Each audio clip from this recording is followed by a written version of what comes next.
Hey, how's it going, everyone? It's Blake here with ChessPathways.com, and in today's openings video, we're going to be talking about the Sveshnikov variation of the Sicilian defense. So the Sicilian, of course, begins with e4, c5, and in the Sveshnikov, we're going to see knight f3, knight c6, d4. We get an open Sicilian, knight f6, knight c3, and this could become any of a wide variety of Sicilian variations. Black could still play d6, black could play e6, but in the Sveshnikov, black's going to play e5. This move serves a couple purposes. First of all, it gives black their fair share of central space, which is something black sometimes lacks in the Sicilian. And secondly, it's putting pressure on this knight, and this knight really doesn't want to exchange on c6, because if white takes on c6, black's going to bring another pawn closer to the center, and eventually black can play d5 and have a very nice space advantage. Also, knight f5 is not too ideal, because black could play d5, and really undermine the support of this knight here with this e4 pawn. This kind of exemplifies a common theme in the Sicilian, where when white plays d4 here on move 3, white's opening up the position because they're probably going to get a lead in development. They have two active lines for the bishops. Black's kind of not ready to develop so fast yet because c5 doesn't help with piece development too much. So white's trying to open the position, but black's willing to go for this because white has to trade off a central pawn for a flank pawn, and eventually those two central pawns can fight back if black can get one of those pawn breaks in, like we talked about here, if white was to play knight f5 and black got d5.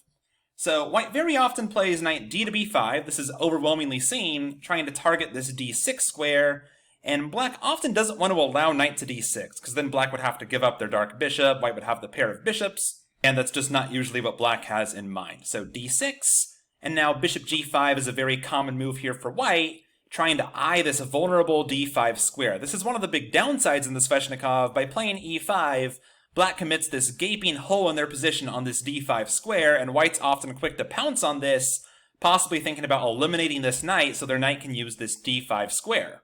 The Sveshnikov main line continues pawn to a6, just driving this knight back. That was one of the whole points of playing e5, not really giving that knight a great square. The knight has to go back to a3, and now comes b5, and this is the Sveshnikov proper. I would say this is the main starting position of the whole Sveshnikov variation. Black expands on the queen side, denies this knight the c4 square, and even threatens this fork with pawn to b4. So we see we already have a very interesting, dynamic, unbalanced position, right? White has this outpost on d5 they can look forward to making use of, whereas black has the majority of central pawns, and they can highlight that by trying to play for an f5 break or a d5 break later on, trying to overwhelm white with pawns in the center and claim that long-term space advantage. In this position here, white's options are a bit limited because you have to avoid this b4 fork, so white has two main moves here. There's two main branches of the Sveshnikov. White can play bishop takes f6 right away, just eliminating this knight and opening up that d5 outpost, or white could play here knight to d5 first, just letting this pin stand for the time being. So let's first take a look at bishop takes f6. I like playing this move with white because you forcibly double the black pawns there. Black cannot take with the queen, at least not very easily. This is something a lot of players fall for if they're not too familiar with the lines here. The problem with queen takes f6 is white can quickly play knight d5 with tempo. The queen has to go back to d8 because the c7 square is threatened with the fork, so queen d8, and then comes pawn to c4.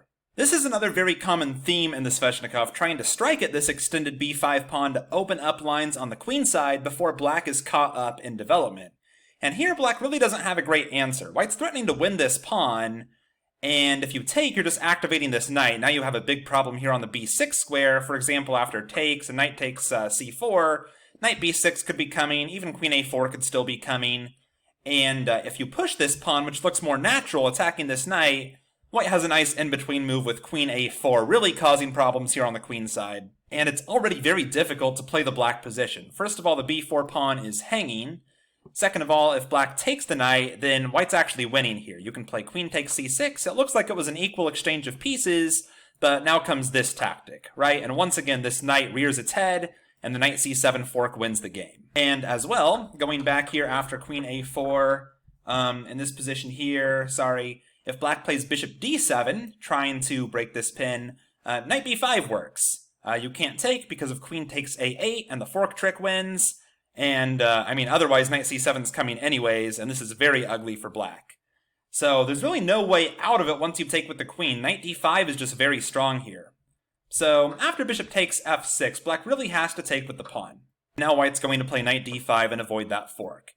So again, all those themes are really highlighted here. White has control of the d5 outpost, but black has this big mass of central pawns, and they're going to want to play f5 not once, but twice. They very often want to play f5, get rid of the e-pawn, and then play it again, and grab a space advantage. So for example here, let's say black plays f5 right away. Now there's multiple lines here. I know bishop d3 is a move as well, but one line I like is this move pawn to c3. Just controlling some key squares here, and also opening up this queen. And you might think this is hanging the e-pawn, but there's actually a nasty trap that white has in store for black if black takes that pawn. Go ahead and pause the video if you want to try to figure out what white's going to do if black plays f takes e4. Alright, if you're back with me, black can't really play f takes e4 right now because bishop takes b5 is so strong. Again, this theme pops up with the knights on b5 and d5, and black can't defend c7. This is made even worse because the f-pawn has kind of left its post here on f5, and there's some deadly checks here on g4. For example, a takes b5, knight takes b5, white's down a piece for the time being, but knight c7's a threat. Black could play rook b8 and try to avoid losing material. But now, after knight c7 check, king d7, there comes queen g4 check, and white wins. This is basically checkmate. f5, queen takes f5, mate. So that's not what black has in mind. After pawn to c3, black usually just plays bishop to g7. Just avoiding any of these tricks, because now black could always play king f8 if needed, and it might not be the most pretty king in the world on f8, but it's not worth white sacking a piece just to put the king on f8. So now white really does have to worry about this e4 pawn. White often takes on f5, black plays bishop takes f5, and white can start swinging this knight back around. Again, this is just one sample line, but it's one of the main lines. Knight c2, castles, knight e3, bishop e6. Bishop g6 is sometimes played too, trying to keep that bishop on this diagonal, but that invites white to play h4, h5, and that kind of stuff. So bishop e6 is more typical. Bishop d3, and here it comes again, f5 for a second time, and black has this big space advantage in the center, but white has control of this d5 outpost still. White can play queen h5, trying to threaten this f5 pawn, provoking black into playing e4, giving up permanent control of the f4 square. And after bishop c2, we're still seeing these themes we've been talking about the whole game. Black has a space advantage, white has control of these outposts, and it's going to be a very interesting fight ahead in the middle game. Coming back here to the starting position of the Sveshnikov after black plays b5, we've taken a look at what happens on bishop takes f6, g takes f6, knight d5. The other main line is knight d5 right away. Now in this line, black can play bishop e7, and if you want to maintain control of your knight here on d5, you have to take with the bishop, and this time black can avoid the doubled pawns if they want to. Black often takes with the bishop here, and you get a different pawn structure.